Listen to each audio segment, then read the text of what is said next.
Have you ever wondered if you're getting enough vitamin D? This essential nutrient plays a crucial role in your overall health, affecting everything from your immune system to bone strength and even mental well-being. But how much do we really need? And what happens if we don't get enough? Stick around until the end of this video because we're breaking it all down and the answers might surprise you. Today, we're going to talk about the clinical significance of vitamin D. What is it? How do we get it? What does it affect? And how much should we take? Vitamin D is a fat-soluble vitamin, and there are three others: vitamin E, K, and A. One of the most important forms is cholecalciferol, which is both a vitamin and a prohormone. When we talk about vitamin D, this is what we're referring to. It is primarily obtained through sunlight exposure, where it interacts with the skin, gets absorbed, and then goes through a conversion process in the liver and kidneys to become its active form. Aside from sunlight, you can also get vitamin D from dietary sources such as oily or fatty fish, egg yolks, red meat, liver, and certain plant-based foods. However, the majority of vitamin D still comes from sunlight and supplementation. Vitamin D plays a vital role in multiple tissues and organs, including the gastrointestinal tract, bones, breast tissue, prostate tissue, and lymphocytes. Speaking of lymphocytes, these are a type of white blood cell responsible for fighting infections. White blood cells can be broken down into neutrophils, which fight bacterial infections, and lymphocytes, which fight viral infections.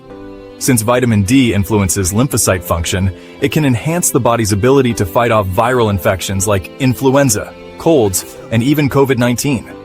This is why maintaining adequate vitamin D levels is crucial for immune health. Beyond immune support, vitamin D is linked to the prevention of several conditions, including diabetes, mellitus, osteoporosis, osteoarthritis, hypertension, cardiovascular disease, depression, cancer, and autoimmune disorders. It has a widespread impact, making it a powerful tool for overall health. There are two primary forms of vitamin D: vitamin D2, also known as ergocalciferol, and vitamin D3, or cholecalciferol. Vitamin D2 is plant-based and typically prescribed by doctors in high doses when someone is deficient. If your blood test reveals low vitamin D levels, specifically below 30 nanograms per milliliter, a physician may prescribe 50,000 IU per week for a set period. However, vitamin D3, which is obtained from sunlight and available over the counter, is more bioavailable and better utilized by the body. Therefore, D3 supplementation is generally a better choice. Testing vitamin D levels is done through two main tests: 25-hydroxyvitamin D, the inactive form, and 1,25-dihydroxyvitamin D, the active form. Typically, doctors check 25-hydroxyvitamin D because it is more abundant in the bloodstream and has a longer half-life. The body primarily converts inactive vitamin D into its active form in the kidneys, but the process also occurs in the immune system, lungs, and lymph nodes. This means that taking vitamin D supports lung health, oxygenation, and immune defense against respiratory infections like pneumonia and influenza. Several factors can negatively affect vitamin D absorption, including gastrointestinal disorders, aging, skin type, geographic location, bile production, which is affected by liver or gallbladder issues, insulin resistance, metabolic disorders, autoimmune diseases, and genetic polymorphisms affecting vitamin D receptors. Now, how much vitamin D should we take? The Institute of Medicine recommends 600 to 800 IU per day, while the Endocrine Society suggests 1,000 to 2,000 IU per day. However, these recommendations are often too low to correct deficiencies. Blood tests help determine the optimal dose.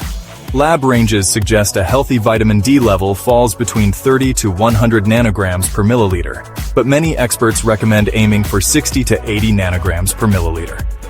If a person has a vitamin D level of 11 nanograms per milliliter, taking 600 IU per day would be ineffective in raising it to optimal levels. Even 1,000 to 2,000 IU may not be sufficient. In clinical practice, higher doses, such as 10,000 IU per day for 4 to 6 weeks, are often necessary to reach the target range. Once the ideal level is achieved, a maintenance dose of 4,000 to 5,000 IU per day may be appropriate, with periodic blood tests to ensure proper levels. The key takeaway?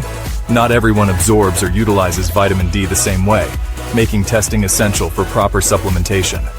Relying on low-dose recommendations may not be enough to achieve optimal health. Higher doses, when properly monitored, can be far more effective in maintaining strong immunity, bone health, and overall well-being. Thank you for watching this video all the way to the end. If you found this information valuable, make sure to subscribe to the channel and turn on notifications so you don't miss any of our upcoming health tips. Stay healthy, take care, and see you in the next video.